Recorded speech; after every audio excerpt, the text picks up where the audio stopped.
Wonder where the bugs are. You know, the Russians are trying to affect the elections. Might as well go for local governments too, right? Right.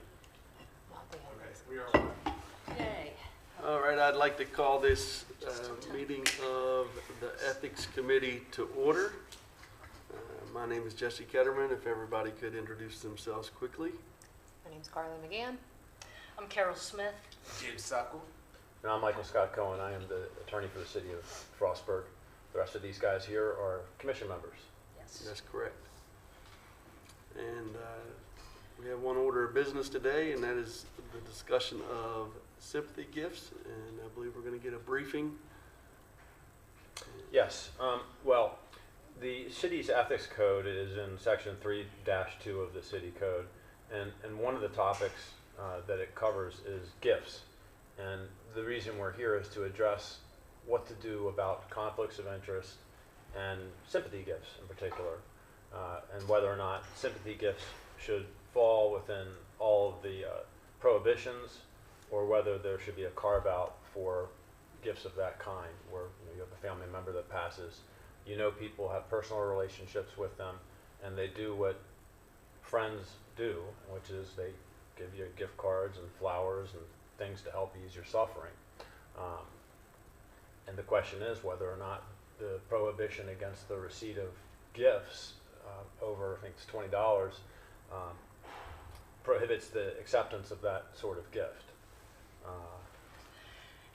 Doesn't it, don't we have to determine when they gave her the gifts, did they expect anything in return? I don't think so. So That's part of it. That's part of it. There shouldn't be an expectation of quid pro quo when you give a gift to someone who has lost their husband, parent, child. Right. And I can't think of any circumstances that I've ever faced in my life where someone wanted something back. Right. It's just an expression, a human expression of, hey, I'm sorry for your loss, and hopefully this will be something that will make your mourning easier. So there's nothing that's expected in exchange for those types of gifts. Whereas the type of gift that we're concerned about with the ethics code is the kind of gift, in quotation marks, where there is an expectation that you're going to get something back, spoken or unspoken. You may find yourself in a situation where someone gave you, say, a fancy ring, and it was a ring that cost more than $500. It's a $500 ring. And they did it because they were trying to curry your favor. They knew that you had a contract that was coming up that needed to be administered, and you were going to be in charge of the administration of that contract, and they are looking for you to go easy on them. Okay, that's the kind of thing we want to avoid. So if we go and take a look at the actual section that deals with gifts, it lists a number of prohibitions. The first of which is that the official or employee may not solicit a gift.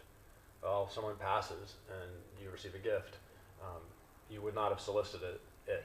And I can't imagine a circumstance where someone would go fishing for gifts when they've lost a loved one. Okay, so we got that. Okay, we're going to skip the ones that are clearly inapplicable. All right, here's one that is of concern. It says an official or employee may not knowingly accept a gift, directly or indirectly, from a person who the official or employee knows or has reason to know, one, is doing business with or seeking to do business with the city office, agency, board, or commission with which the official or employee is affiliated. Okay, so if someone, let's say, for some reason that the Ethics Commission has to give a check mark to someone who is seeking to do business with the city, say, to a certain kind of contract. So they gave you all gifts, and the expectation would be that you would check the box. Okay, I mean, that's clearly not something that's supposed to happen.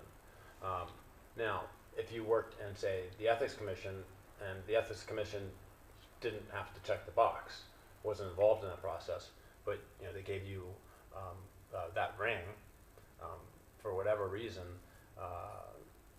it wouldn't be a problem because they're not doing business with the Ethics Commission. You have no power to impact any of the matters that they're doing business with, the city with. So that's just, you know, that's not the concern. The concern is, you know, if you are handling a matter and handling it, you are liaising or going back and forth with the person who gave you the gift, and you have the authority over the person who gave you the gift to administer their contract. That's, you know, that's forbidden. So in the context of what we're dealing with now, if the person who received the gift is just a regular employee, a laborer or something like that, that person has no authority to make any decisions really, and it wouldn't be an issue. But if you have someone who does administer over contracts or has decision-making authority with respect to a matter that the gift giver is involved in, that's where we get an issue. So, for instance, if you are in a director position or city administrator and someone's doing business with the city, and you, as a city administrator, which is the most important director position other than elected officials, some would even say more important because they're dealing with the day-to-day operation of the city, then pretty much anything that has to do with the city's business, you're involved in to some extent. So it makes it a little bit more difficult because it's a broader scope of duties. When you have the higher up you go in the food chain, the broader your scope of duties is. You have supervision over more employees and things of that nature. So it's more problematic, obviously, when someone in that position gets a gift because you have that ability to influence decisions that are made citywide. So that's an issue that needs to be considered. All right.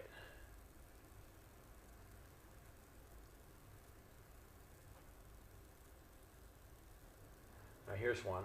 They have you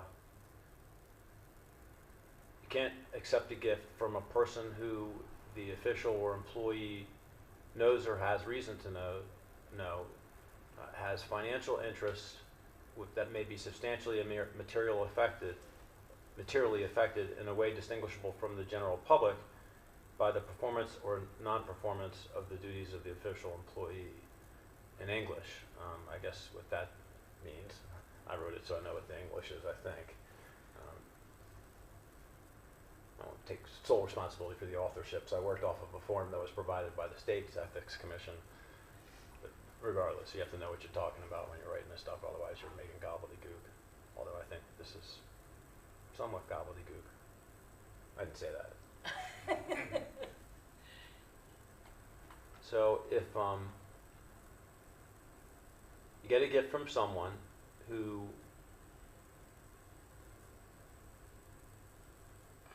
has financial interests that could be impacted by the decision of the city employee, and the way that it could affect them is distinguishable from the general public, then that could be an issue. So do we have to know who gave her the gifts? Do we have to know who sent the flowers? And I mean, what else do you do when somebody dies? I don't think you need to know that in this circumstance. But then how do we know if they want money from, Well, if they're gonna bribe her? You know what I mean? Do we have to? I think she has a responsibility I'm to sure report or she disclose anything she thought might be a conflict of interest to us, right? And I think that's how we would find out. Or if somebody else came forward and said, hey, I think this person gave a gift, Right. Because there's a lot of things that happen in life we don't know about because we don't have the information, right? But Yeah. when we have the information, we have to act on the information. yeah. I think that disclosure isn't a bad thing. But but you have to think about the timing of that disclosure too. It's going to be an after the fact disclosure. Because when someone's passed, you're not really like writing down and listing all the gifts that you got and try and piece it together as best you can so you can send out your thank you cards. Yeah, it's not a bridal shower, Yeah, right? that's right. Where you take notes and. And we can't forget that just because you're on a board or serve in a certain capacity with the city, it doesn't mean that you have to stop being a person. Right. And in the polite society, when you have friends who have experienced loss in their lives, we get them presents, of some sort to help ease that passing. And that's not, and that's not something that just happens with city employees and officials. It happens to everyone in life with friends who care about them. So that's a distinction from just a regular kind of gift. Of course, if someone is engaged in an activity which is regulated or controlled by the officials or employees' governmental unit, that can be an issue. So if they're actively participating or actively doing business with the city at the time of the passage of the person, then that would be a problem. So let's get a particular example. If someone gets a construction contract with the city and they're doing work and problems arise, and the person sort of gives the wink and the nod to the city official, hey, I gave you that $100 certificate, why don't you try and do me a solid here? That person would have to be lower than low, but it could happen.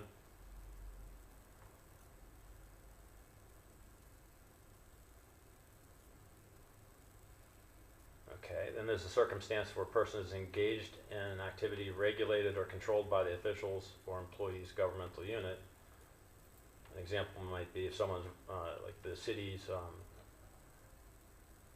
comptroller is responsible for collecting taxes, and someone gives her a gift and says, hey, I'm going to give you this gift if you just let my taxes go for a year and just mark it as paid. That would be the kind of thing that we're talking about, and that would not be good.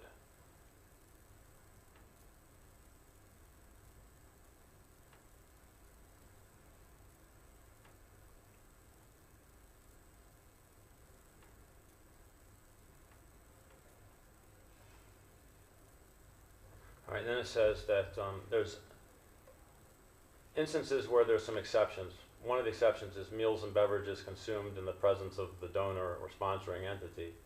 Well, you're not going to be sitting there in the room while the person that gave you the gift is watching you eat pizza. So that's not going to happen. Really, I think what we're talking about here is more I don't think it really fits in this framework, that particular one. Then another exception is unsolicited gifts of nominal value not exceeding $20. Well, that's a very, very low threshold these days. So, and I would think that most of the gifts, well, there's a reasonable likelihood that most of the gifts that one receives after you've lost a loved one, they're going to be more than $20. Unfortunately, this day and age, there's not one heck of a lot you can get for $20 anymore.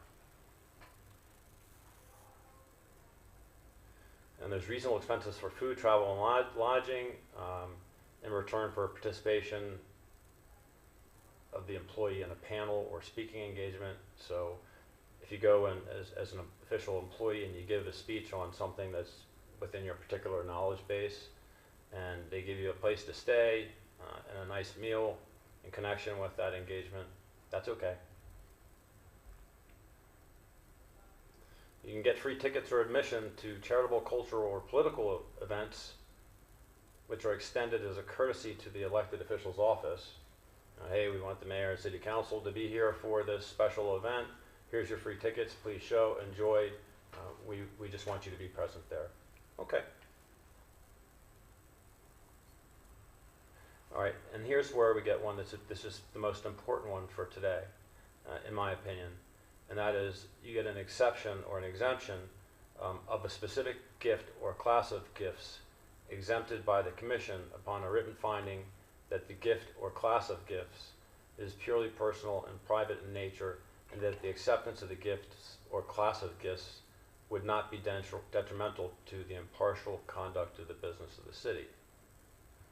I think that's that's us right there, right? I think that's the focal point. Right. Okay, but these other issues that we've discussed are part of the mix. So there's two more that I want to just address. Gifts from a person related to the official or employee by blood or marriage.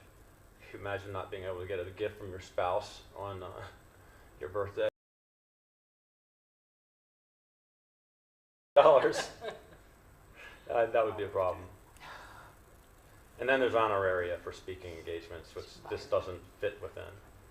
So I think what we're really talking about here is this a specific gift or class of gift that you all would be willing to exempt, because it's exempt. Yeah, definitely.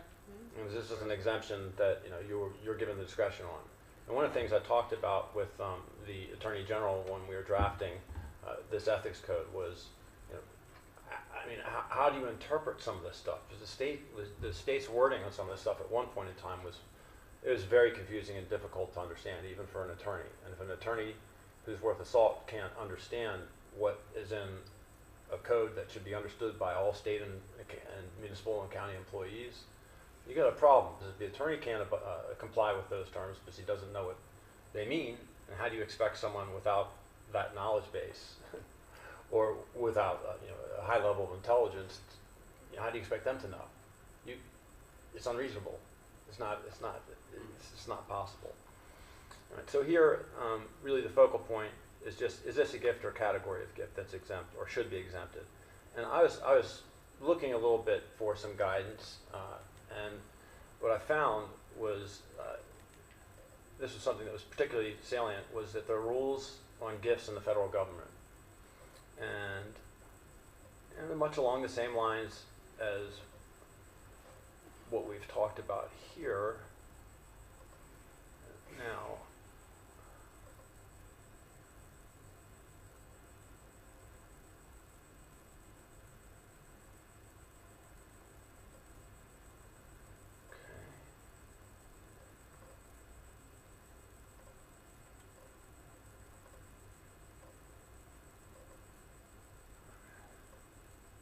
I guess to me, I'm sitting here thinking, nothing has been brought forward to us, so what are we making a decision on? We know that sympathy gifts were received, but there's nothing that's been brought to our attention in terms of an issue with any particular Right. one gift. Right. This is a question that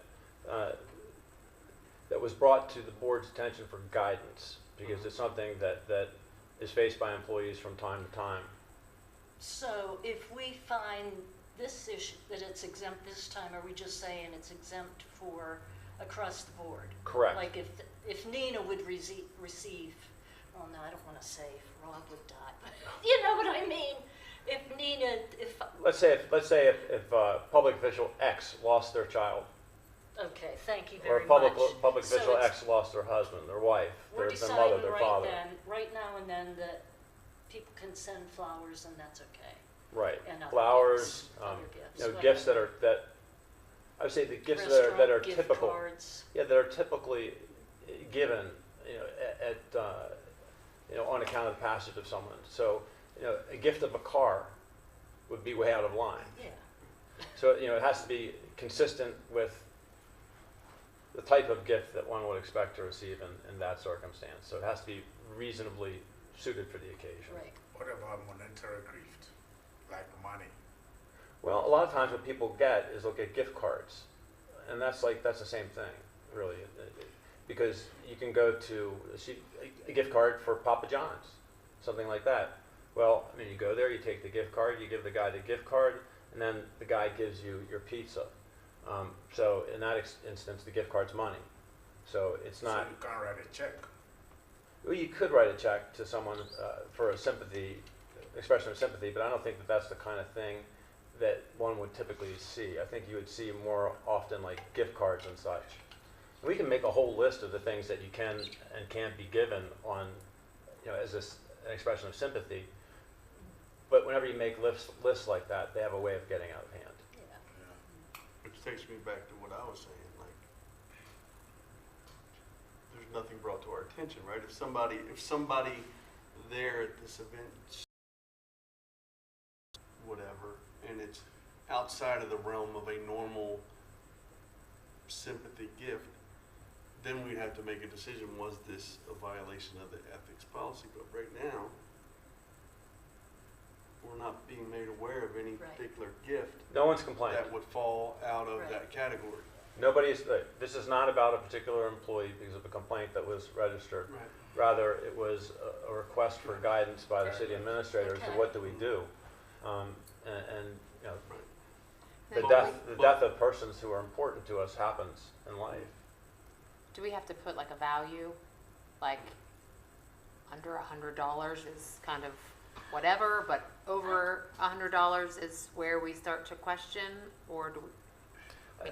But I don't, I'm sorry. Go ahead. I don't think we need to put a value on it. You know, my cousin just died and I spent like $140 on flowers. You know, as you said, things are outrageous. And I think as long as the gift is practical, like something that Reasonable. you normally give people when their relatives pass away, it's okay. You know, like a stereo might be questionable. You But know? we're not being asked to rewrite the policy. No, we're right? just, We're just, We're just asked to either make a carve out or don't make a carve out. And you could say that, Make a but you have to think practically speaking too. I mean, if you get a gift from someone and say it's like, you know, an orchid, or let's say it's an annual, orchids are expensive.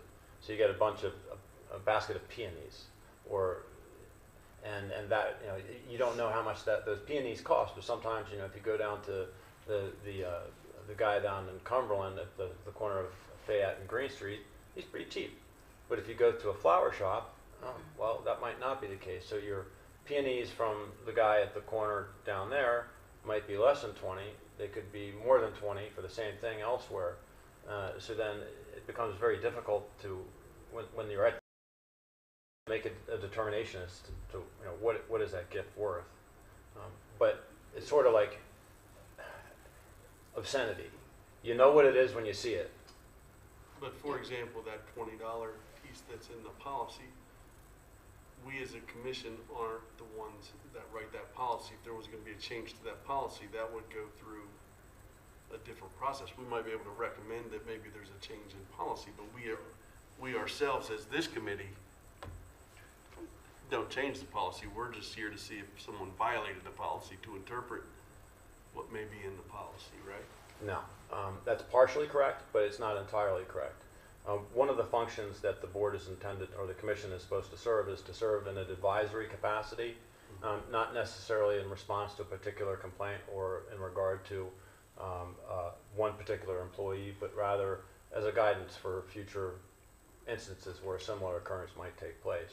So here, this is in the nature of an advisory opinion, whether or not, and frankly, it's almost like a quasi-legislative function, because you're asked to, you know, here to establish a carve-out, and it's contemplated within the ordinance itself that there would be the possibility that such a carve-out could be established. In fact, it's expressly allowed for.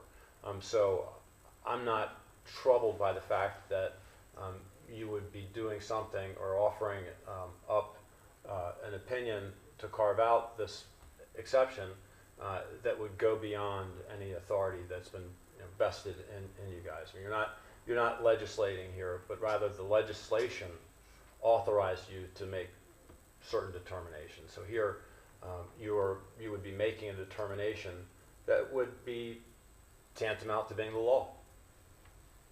You know, if someone has, and really it's a guidance for someone in the future. So if someone has, say a council person has a member of the family that passed, and they received gifts, well, they need to know, you know, what can they keep, what they have to report. You know, if you had to make, you know, if you say you're very popular, much loved, and you know, when you lose someone who's dear to you, you might get hundreds of gifts potentially, or I mean, just 20 gifts would be very high, frankly. But you know, people get gifts, and it's a tough time, and I don't think that, at least in my personal opinion, which isn't legal, it would be very trying to try and sort out complying with ethical requirements at a time when your world's falling apart. So, On the same hand, in our role, what I guess my suggestion would be is that we should be made aware if someone receives a gift that would fall outside of what would be typical in the situation, right? yeah. you want to know. So, Yeah, you know, if somebody received a gift, again, that would fall out of the typical spectrum of what they may have received, or may be considered as unethical by the average person, then we should be made aware so that we can discuss it. All right, so what we want to have happen is we want gifts reported. The threshold, of course, is the $20, because it's already in there. So that would be the extent, that would be the threshold under normal circumstances for without the carve out. So you'd have to report gifts in excess of $20. And the broader term would be gifts that may be perceived as a conflict of interest. Right? Because we already said we have an exception already that says this falls under the exception of the $20 piece. You shared that with us earlier when you read through it. But for additional guidance is if Yeah, someone. you can accept gifts of $20 or less without, it doesn't matter what it's for. Essentially, you can take those gifts anytime, but you can't ask for them. Solicitation of a gift is a no-no. So really, what we're talking about is unsolicited gifts. That may be perceived as a conflict of interest.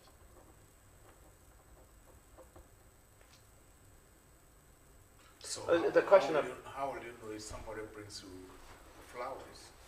So, How will you know that it's more than, why will you ask whether it's more than $20? right. So your flowers is a good example. Somebody could buy a $20 set of flowers or a $500 set of flowers, but the gift of flowers itself would not be perceived Exactly. as a conflict of interest. Now, and going back to the card, you receive a gift card.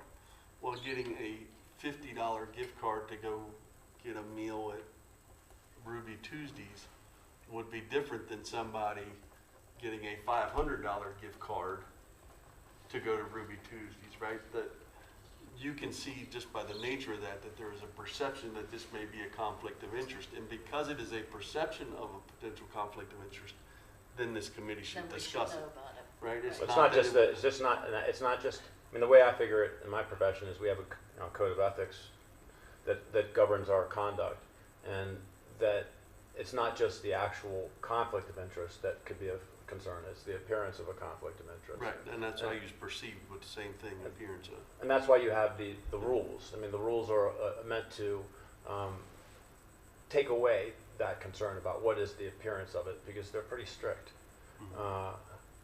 And for me, the way I've always approached it is that if there's an appearance of a conflict of interest, it is a conflict of interest for me. So I just don't want to wade into those weeds. And if someone who's a client of mine sees that there's or thinks that there's a problem, and it's a problem for them, if it's a problem for them, then it becomes a problem for me, because my personal interests lie in retaining that client. So there's ethical requirements, and then there's your own personal code, and we're not dealing with our own personal code here. We're dealing with what's the law going to be. So unsolicited is a key thing, and another key thing is that the gift has to be of the type of gift one would reasonably expect to be given in the event of the loss of a loved one.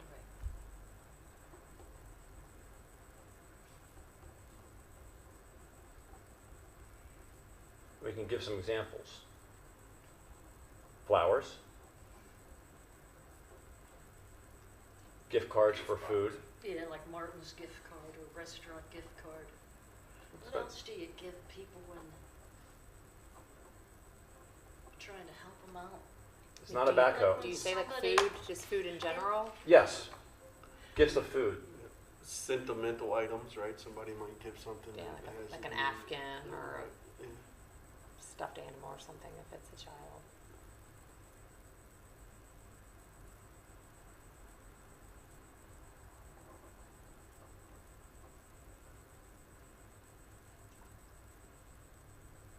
It's like what do you put a value on an Afghan? I mean, it's hard to say. I mean, it's Yeah. almost of negligible value in some respects. And if we're talking about a stuffed animal, I mean, that's going to be of nominal value too. I'm reticent to get too specific. You know, really, I think we're looking more like on categories of gifts. The easiest ones are food, prepared food, or I'm sorry, gift cards for food, prepared food, flowers. I mean, what else do you expect to get when someone The other thing buys? I was thinking, but it wouldn't go to that employee, like a donation to a cause in their name. Okay, Oh, it is. Is that's that really not a gift though. No, it's not, but it's connected. Right, You know? right. It's connected, It's a but really it isn't. nice gesture is what it is. It's a gesture, right? It's a gesture, and it could just be a convenient excuse for giving to that charity. I mean, it's one that you might have given to anyways, or maybe you're giving extra to it, or you know, let's say that cancer research was important to the person that passed, and you knew that, so you gave to a charity, and they got notice that you gave, or if in the obituary you say, look, in lieu of flowers or gifts, please make your donations to the American Cancer Society. Okay, I wouldn't consider that to be a solicitation of a gift, nor would I consider it to be a gift, because the person that has solicited it, or the person for whose benefit or in memory of whom the gift, the donation was given, That's a benefit. yeah, there's no benefit. But there could be where it would be, let's say I'm trying to get favor, as you were saying, with someone, and so I will give a gift of $5,000 to the animal shelter. Remember me when you make this next decision, right? That would be an example that, That would Even- fall under a different category, though, of Right. conflict of interest. That would fall under the prohibitions of participation. Okay, and this isn't a prohibition of participation. It's just something that's strictly applicable to gifts. And you know, as I see it, a gift and a donation are two separate and distinguishable things. I don't see that. I don't see an intersection. You know, potentially there would be an intersection in terms of what the effects are, but the actual issue of concern is in a different location in the ethics code. So you've got gifts in one area, and then in another area you have conflicts of interest that prohibit the official or employee from participating in a certain decision-making or oversight process. You know, and sometimes there are provisions that relate to financial interests. You know, if you're attempting to influence a contract that you're engaged in, or a family member is engaged in, so I mean, that's where that would come into, well, but the gift would be a carve out for any gifts, you know, separate and distinct from those other provisions. It's hard to make a one size fits all. right, Yeah. It is. Well, then we just need to be made aware of the gifts that are given. Because you You can't. know, I think if somebody would give $5,000 to the animal shelter in my name, I would consider it a gift. Right. I really would. I'd be like, why? Just give it on your own. I don't have 5,000. No, I mean, I'm saying if someone, no, not you. I'm saying that the person that gave that donation, they would have had, you know, one would think that the gift of that size, they might have been inclined to have given it on their own anyways. It well, could be- going back to what the policy would have to have an intent of influencing, right? That's really what Right. we're talking about.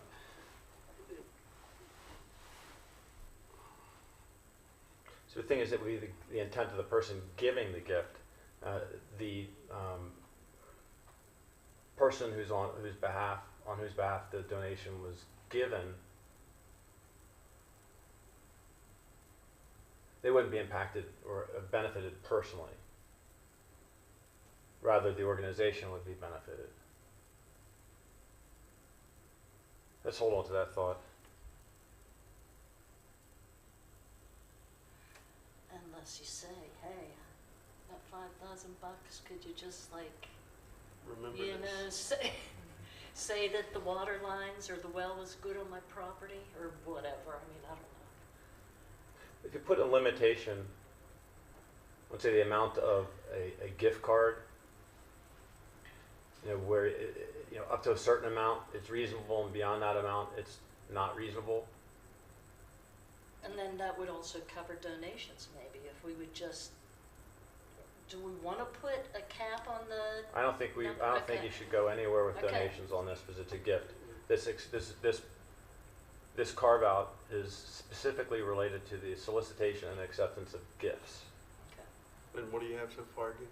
And we got so far as it has to be unsolicited. We're talking about sympathy gifts, and they have to be reasonably perceived to be the type of gift one would expect to be given in the event of the loss of a loved one. For example, flowers, gift cards for food, or prepared food. Good. And I say, yeah.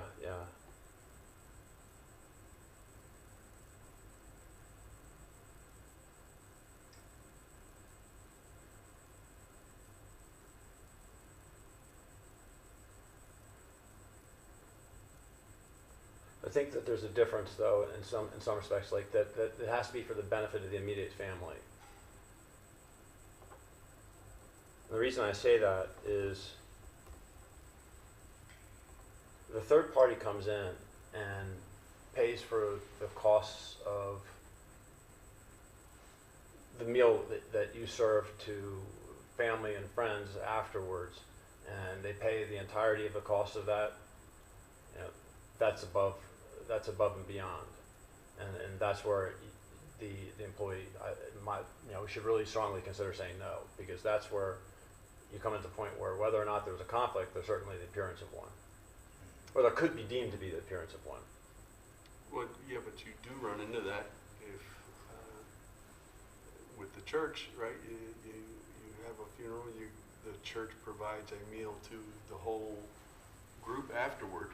That is a common practice, but you wouldn't consider that a conflict of interest, No. No.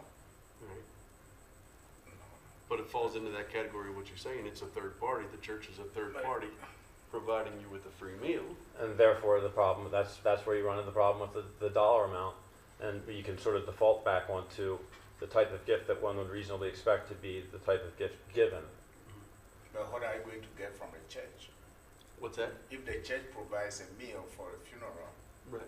on your behalf for about, let's say, $1,000, what are you going to be getting? What is the church getting from you in return? Well, that's the perception, right? A church could say, you know what, we did this for you, why don't you allow us to expand our parking lot? Later on, 6 months down the road, you know what, we did provide you with that meal and we didn't charge you for that meal, but we need your help now.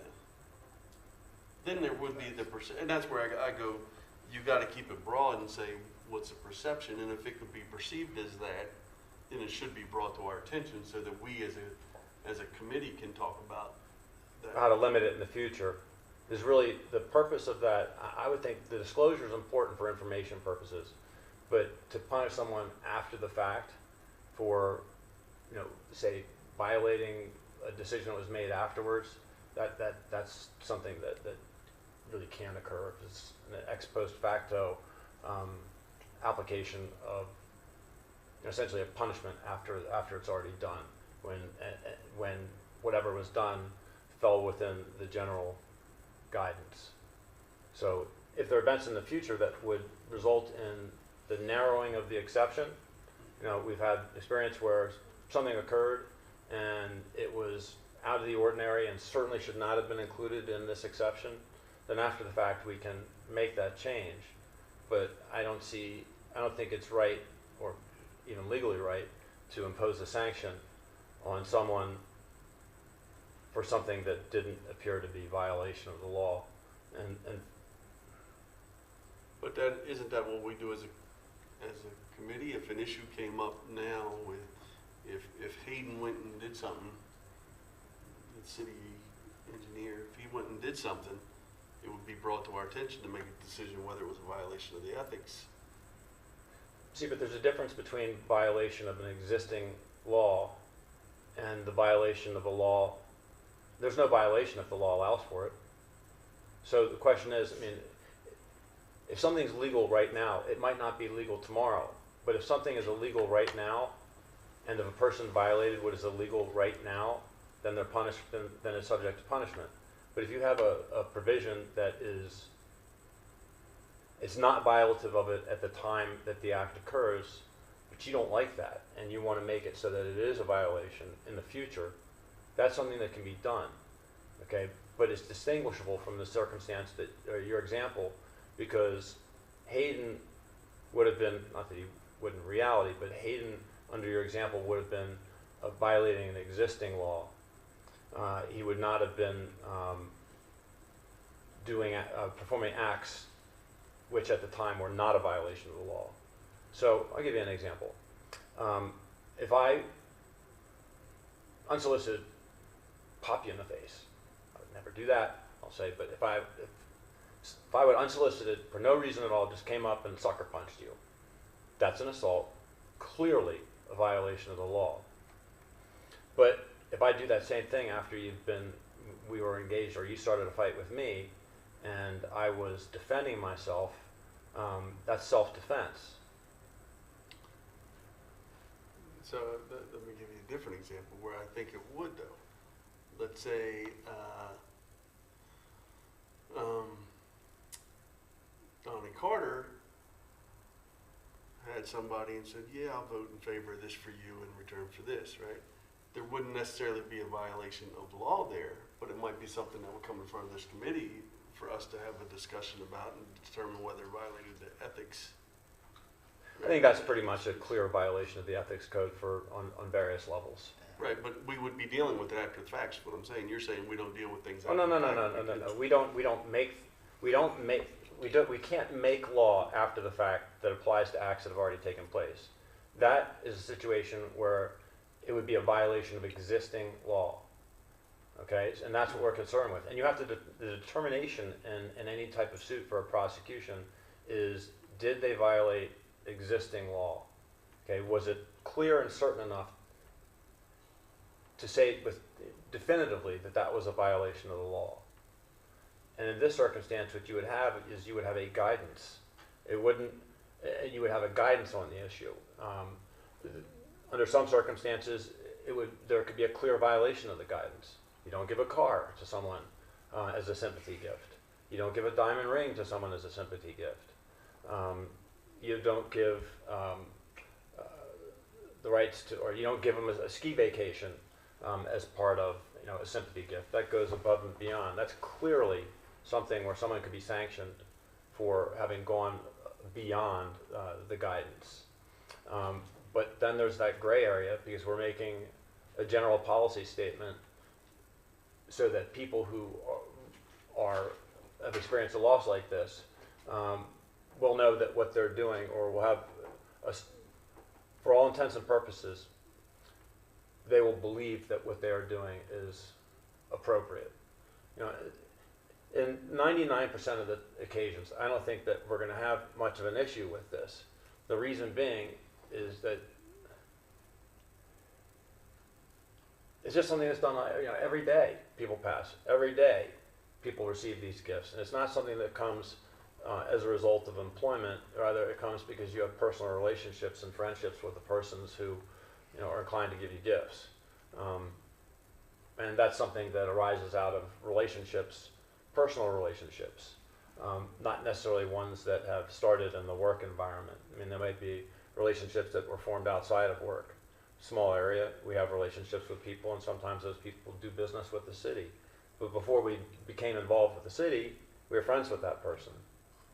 Yet somehow that gift is made, and this ethics code can be implicated. And I don't think I don't think we want people to be worried, employees to be worried about whether or not the gifts they receive from people during their time of loss, they don't want to be put in a position where they have to be considering the ethics code. That's just not, that's insult to injury almost. I understand what you're saying, and that's why I think reporting is important. Because after the fact, if you have the reports that are made and you say, this one smells like Limburger cheese, okay, then that's a situation where it's going to need to be dealt with in the future.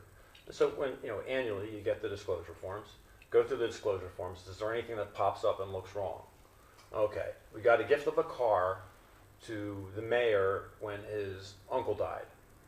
Ooh, that's not really what we're talking about here.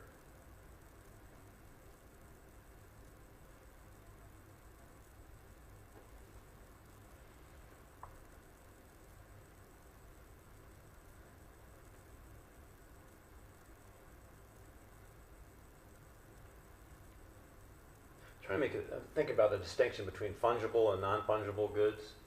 Fungible goods are the type of goods that have a limited shelf life. Flowers, food.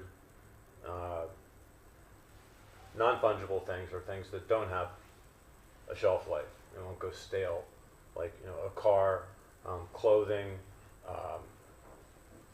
a trip. Those are money. No, money's non-fungible, but a gift card is for food. I don't know. Maybe I'm going too far into the weeds on this one. Or Yeah, don't be durable or non-durable. Well, there's a difference between durable and non-durable. I mean, that's basically what I'm driving at.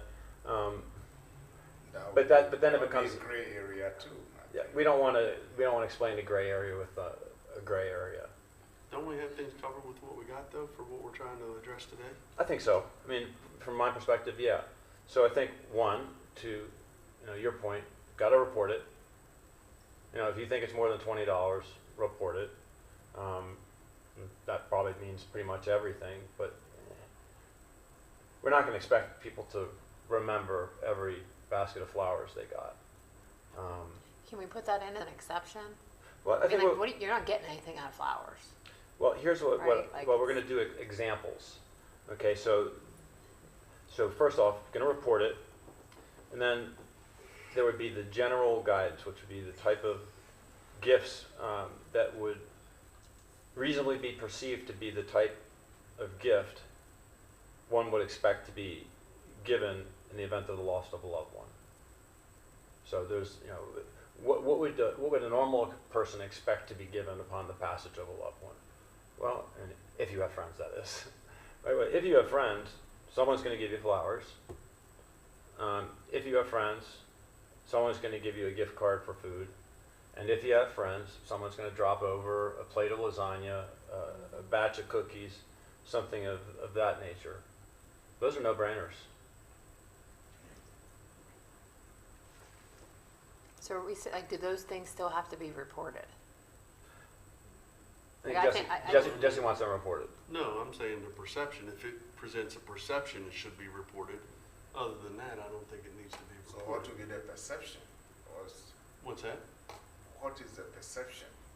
Outside of what would be a typical gift would be the perception. So should it be something like monetary value up to in terms of creation of perception? Because that's again a very gray area in terms of.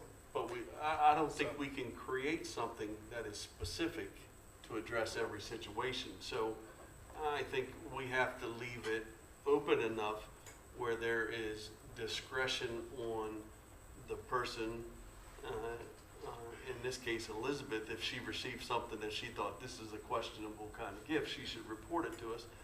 Much the same as if, So you can always say no. right, she You can don't say have no. to report it. You don't have to report it if you said thank you, but I can't take it. Right, right. Or the other scenario we may deal with is, let's say the mayor saw something that she received and said, that seems to be a perception, a conflict of interest or a perception of something, then that should be reported to us. But if nobody says anything she received was a concern, we don't need to know about it, right? So yes, there is a vagueness to it, but we're not going to be able to create a specific list or a specific dollar amount that is going to fall into every scenario. Yeah, well, let me point this out here. There's two types of ways that this sort of an issue would come before you guys. One is for an advisory opinion, which is what we're here today. It doesn't deal with any specific set of facts or circumstances. Rather, it's a situation that happens, the death of loved ones, and how do you want to deal with those in the future? Okay, that differs from the mayor, under your circumstances, making a complaint and saying, X employee violated the terms of the ethics code, and I want you guys to address it. Okay, so that's a complaint. That's part of the complaint-driven component of the ethics code. Then in that circumstance, what you have to do is you have to consider what was the alleged violation and how does it apply to existing law. So if there's a violation, which is a clear violation of the law, then it's something that you can sanction the individual for. But if it's something that falls within these guidelines, but it just doesn't seem right, and maybe in the future you want to refine the advisory opinion. That's not something that would result in a sanction, but it would result in the narrowing of this exception. So it would be, and that draws that brings to my mind this point that, in reporting the gifts, we're not looking at them necessarily for the point of sanctioning someone. But rather, it's for information purposes, so that in the event there's something which is a cause for concern, again, it can narrow this exception. So I would look at the reporting largely as,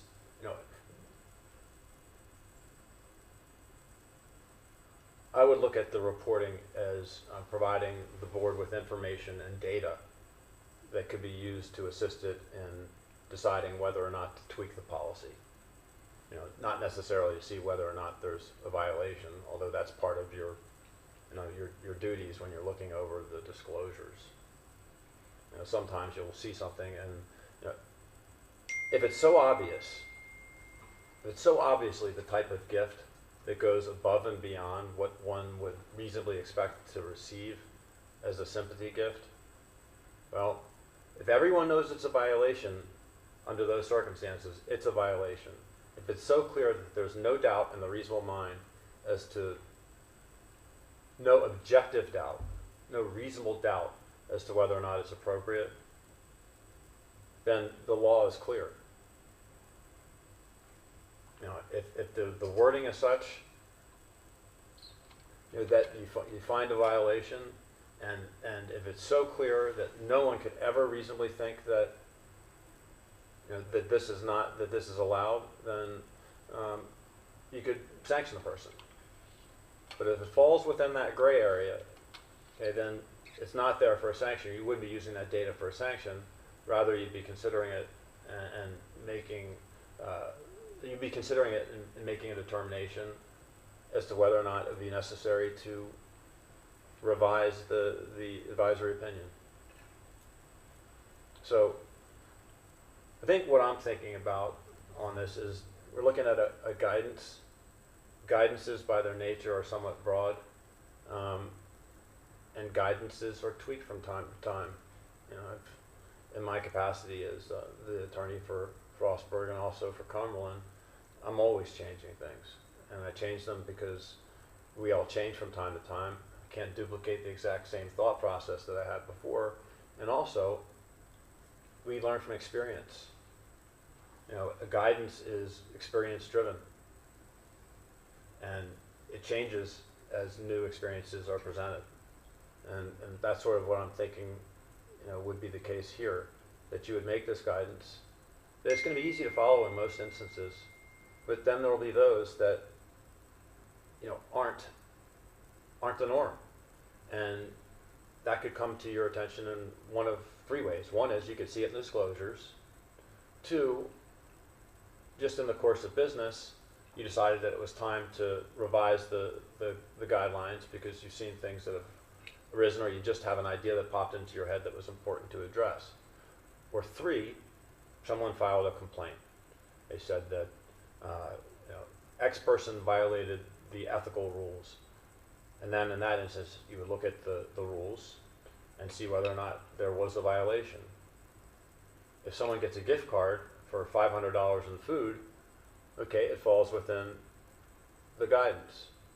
Now, is that gift reasonable? Well, I mean, if your family has 8 children in it, yeah. But if your family has, if it's a spouse and one child, $500 is a lot. That's not the sort of gift that one would reasonably expect.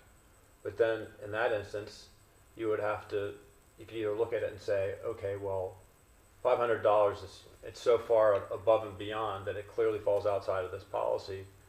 Or if it's on the cusp, then there might be some consideration given to a dollar amount. But if you're giving consideration to a set dollar amount, we also have to realize, unfortunately, that the cost of things changes. So 10% in some years, and sometimes it could be the case that that there's a lot of years that pass, or we're just going through a period of inflation such that $100 today is the equivalent of $20 tomorrow. Let's get back to what we need to do. I feel like we're going around in Yeah. a circle. Right. All right, so first, unsolicited gifts, right? Definitely. Okay, so that's an important component. Then there's that standard that the type of gift would be one that would reasonably expect to be given in the event of a loss of a loved one.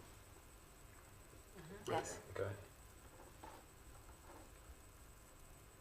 And we give an example of flowers, gift cards for food, prepared foods, and things of that nature. And you probably say, no, I won't put anything else. I just do e.g. by example, and you can see that the list of it follows a certain it follows a certain category of the type of gifts. Food, flowers, things that die or go stale.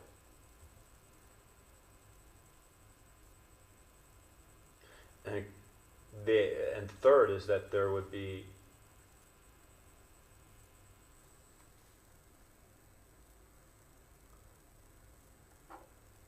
no reasonable expectation of having to give anything in exchange.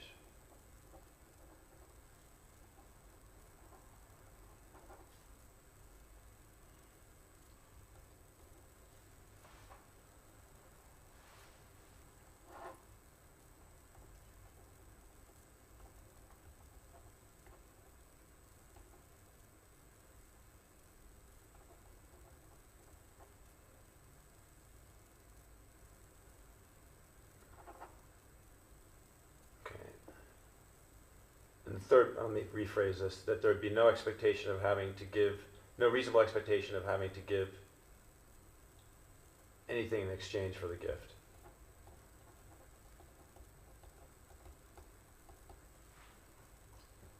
Think about whether or not that's really necessary. It's not. I wouldn't do that. Because then we're getting into the intent.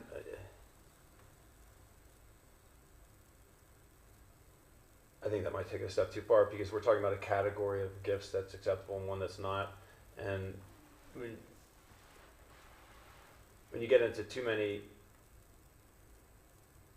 instances where the standard is reasonableness, you can't have too much reasonableness in one thing, I suppose, but then it just adds too many layers of uncertainty.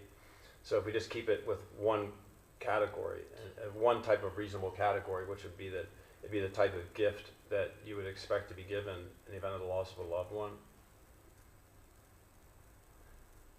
I'm fine with that. Yeah. There's reason, some people would expect something in return and others wouldn't. But if it's the type of gift that one's normally given upon the passage of a loved one, then anyone who's expecting something in return is living in a different world from the one that many of us live in. And it would be the type of gift that really isn't a gift. So really, I see, one, you carve out for sympathy gifts from the loss of a loved one in the immediate family.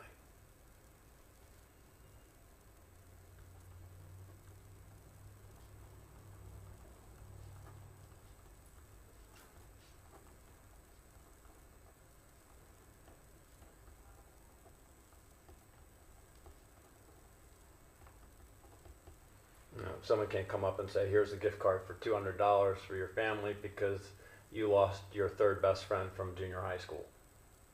It has to be the loss of an immediate family member. That brings it into the reasonableness realm. So one, family member. Two, unsolicited